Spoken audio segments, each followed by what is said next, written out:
Baby, PT on the plane is back. Nick here, guys. How we doing? Put the camera down here. Look, guys, I just want to tell you, it was explosive. Like, missiles were shooting out.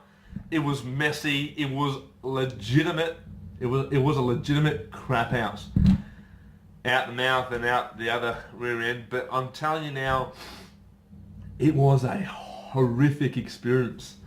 And I'm here to tell you all about it. So, guys, salmonella poisoning in Denver, Colorado, roughly 3 weeks ago now, and I got salmonella poisoning.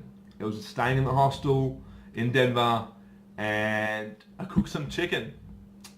Knew there was something not right about it. There was something wrong with it, and I could just look at the chicken. It was like a dull color, and I cooked it. Had it that morning, and I was fine. All good in the hood. Day went sweet, but then it hit 8:30 p.m. at night, and I had to go to the toilet. And I'm telling you now, I was on the toilet for 2 bloody hours with this cramp in my stomach, and it was coming out. It was happening. The real deal was happening. So thought, well, this cramp wasn't going anywhere, and I thought, well, I'll hit the bed and rest up, be fresh for the next day. It was Tuesday night, and Wednesday morning, currently 3:30 a.m., woke up out of bed with that cramp, ran to the toilet. I mean, I ran like a sprint. It was sprinted to that toilet.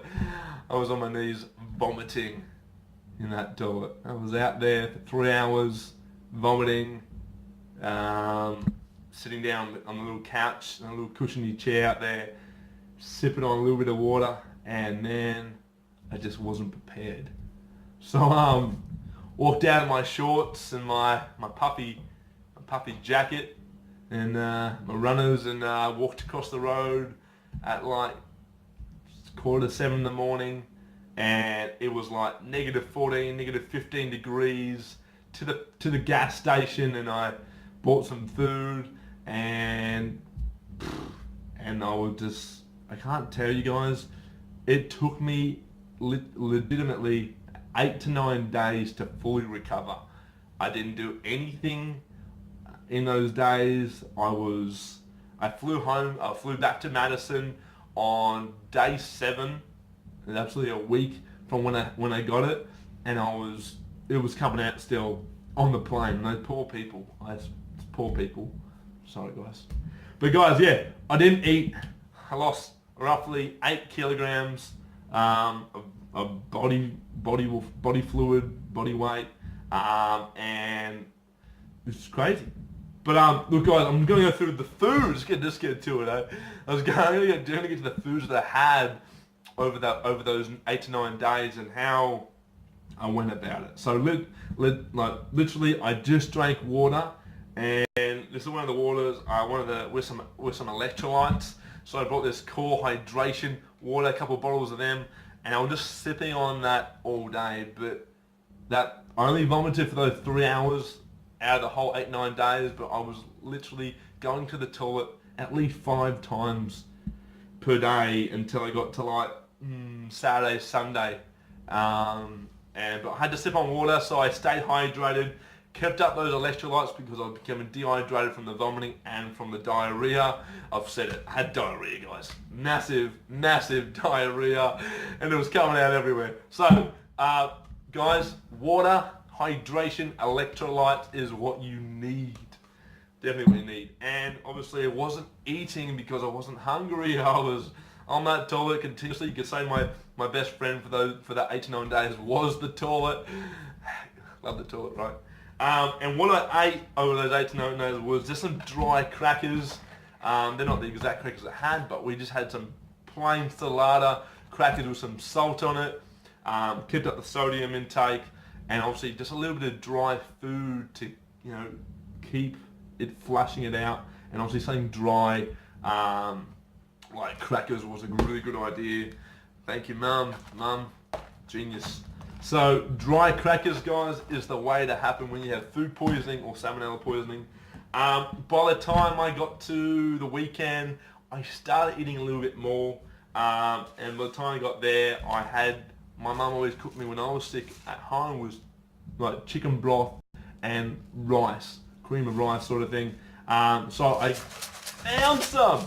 Boom! I found some at the gas station. We had to put some hot water, had that chicken broth and some rice, light on the stomach, still gave me that energy that I needed, and obviously helped me flush out everything that I was going through. So thank you. Rice and chicken broth right there. Obviously for some energy, some simple sugars, guys. Look, this isn't the best nutrition, but you have to get better, right? So I had Sprite, I had some ginger ale. I haven't got that here with me, but I also had some Squirt, some lemon soft drink, just to keep up the sugars, keep up that energy, flush it out again.